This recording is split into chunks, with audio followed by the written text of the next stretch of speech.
Et finalement, plutôt que de nous rendre dans la capitale Madrid, nous préférons nous arrêter dans une toute petite ville extrêmement pittoresque.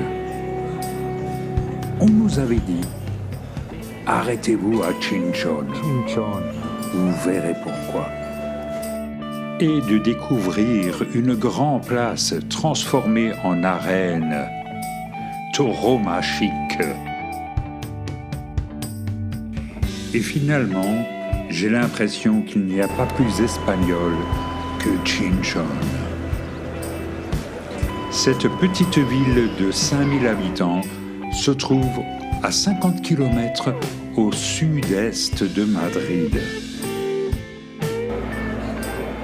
Elle est classée parmi les plus belles villes d'Espagne et il fait bon se promener sur la Plaza Mayor, rehaussée de balcons de bois. Des films comme Le Tour du monde en 80 jours et Le plus grand cirque du monde de Henry Hathaway ont été tournés ici. Orson Welles a lui-même tourné à Chinchón. Pour finir, Matador de Pedro Almodóvar a été tourné ici également. Les premières maisons à arcades et balcons furent construites au XVe siècle. Et la Plaza Mayor est un chef-d'œuvre d'architecture populaire. Elle est surplombée par l'église Notre-Dame de l'Assomption.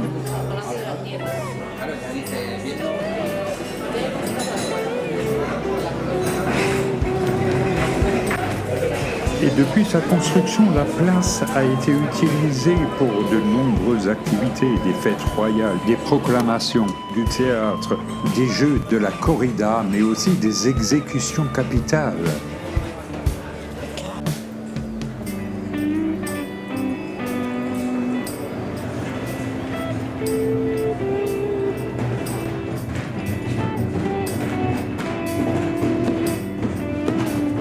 Pour finir, de belles affiches de corrida nous montrent qu'il n'y a pas forcément de mise à mort.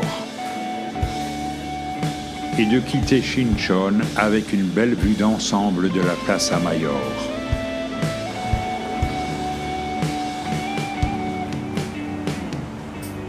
Il y a une autre ville remarquable sur notre parcours, et celle-ci est inscrite au patrimoine mondial de l'UNESCO. C'est Aranjuez. C'est une véritable ville-jardin avec ici les fruits du magnolia. Cette commune de 60 000 habitants se situe au bord du Tage. C'est une ville carrée qui date du roi Charles III. Nous visiterons principalement le Palais Royal et ses jardins.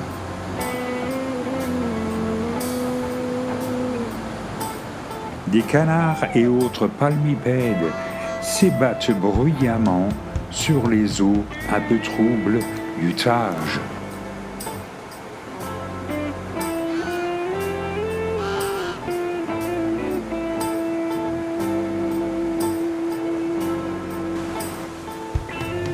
Je vous présenterai des images de l'extérieur du Palais Royal d'Aranjuez. Il est malheureusement interdit de filmer à l'intérieur.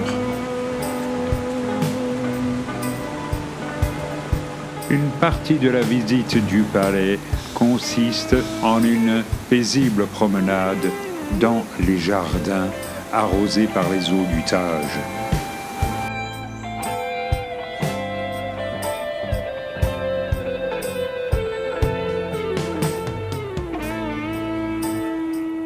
La construction du palais a été amorcée sous Philippe II. Puis, le premier roi Bourbon d'Espagne, Philippe V, reprend les travaux avec l'intention de faire d'Aranjuez un rival du palais de Versailles. Évidemment, il y a un style imposant qui sera appliqué au palais, avec de très longues colonnades et beaucoup de pavillons annexes. Ce palais a été presque détruit par un incendie en 1748, mais Ferdinand VI procède à la reconstruction du palais. tout en respectant les fondations d'origine. La nouvelle structure est néanmoins baroque. Puis nous entrons par le corps principal du palais. À l'entrée, il y a une vieille connaissance, Louis Dieudonné, 14 roi de France.